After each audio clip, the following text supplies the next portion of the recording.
Let's get ready to riot! And now we have this that is coming to light. You just can't make this stuff up.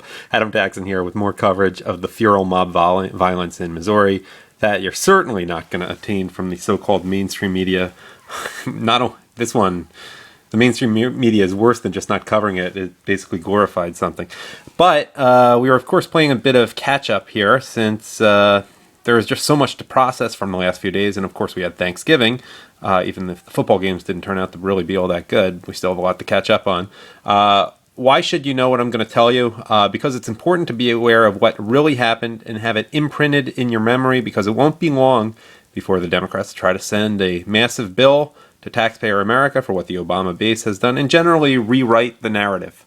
But now, thanks to coverage on Charles Johnson's gotnews.com, he's the guy behind Little Green Footballs. But on his site, this is coming to at least a few people's attention. He had done a story in October and re-mentioned it just now. So it turns out that one of big media's favorite Ferguson activists, or as I call them, Michael Brown shirts, has something of an interesting rap sheet. Here is what Johnson wrote about it. A Muslim media darling during the Ferguson protests is a convicted child molester, GotNews.com has learned. Mustafa Hussein is a volunteer for Argus Radio, a popular activist website that live streams the St. Louis race riots and Ferguson protests. He's continuing to cause trouble now, like staging a protest at the St. Louis Cardinals game.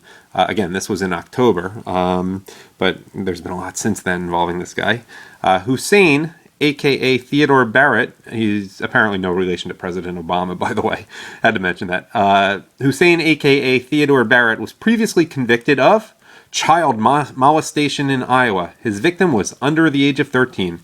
Looking at the image here, the arrest took place in Clarinda, Iowa in December 2000 when Hussein, a.k.a. Barrett, was 24 and living in Missouri.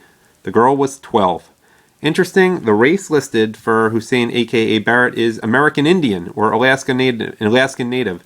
So the swarthiness there probably isn't from the Middle East. Presumably he has converted to Islam sometime in the last 14 years. Well, given what we know about Islam, everything seems to sort of fit a pattern here. Hussein's website got 1.3 million views in just one night during the Ferguson protests.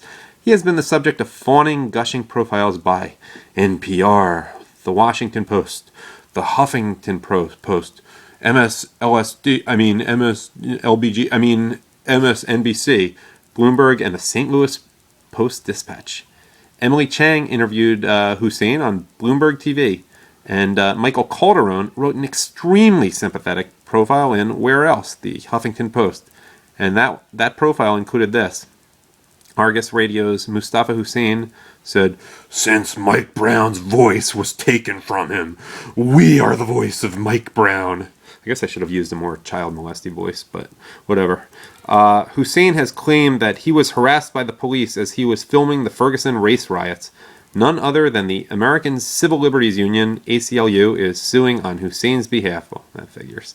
The ACLU, the Anti-Christian Litigation Unit, as I call it, suit, asked the judge to end the police policy of demanding and ordering members of the media and public to stop recording the police acting in their official duty on public streets and sidewalks and declare such a policy a violation of constitutional rights. Johnson, by the way, in October tweeted at Argus Radio. I like the cojones on this guy. Do you have a comment on your past child assault charges? I do like, and now the comment section, of course. I love those. But I'm going to be short with that. I like this comment at Got News by DBA Vagabond Trader. Why isn't anyone connecting the dots of Muzzies organizing to stir up an American intifada here? And there was a response to that by Clasper, which I like. It said, "It's hard for most to connect dots because over 50% of Americans are locked into watching and reading the MSM, mainstream media's, non-forthcoming reporting of the, quote, factual news, the rest of them." But the malpractice of big media is, of course, just a reason to stay tuned here. And to do so, subscribe to the ATAXIN channel on YouTube, ATAXIN, where you are right now. Hit subscribe. And do that for breaking developments related to the mob of what I call Michael Brown shirts. This has been Adam Taxin.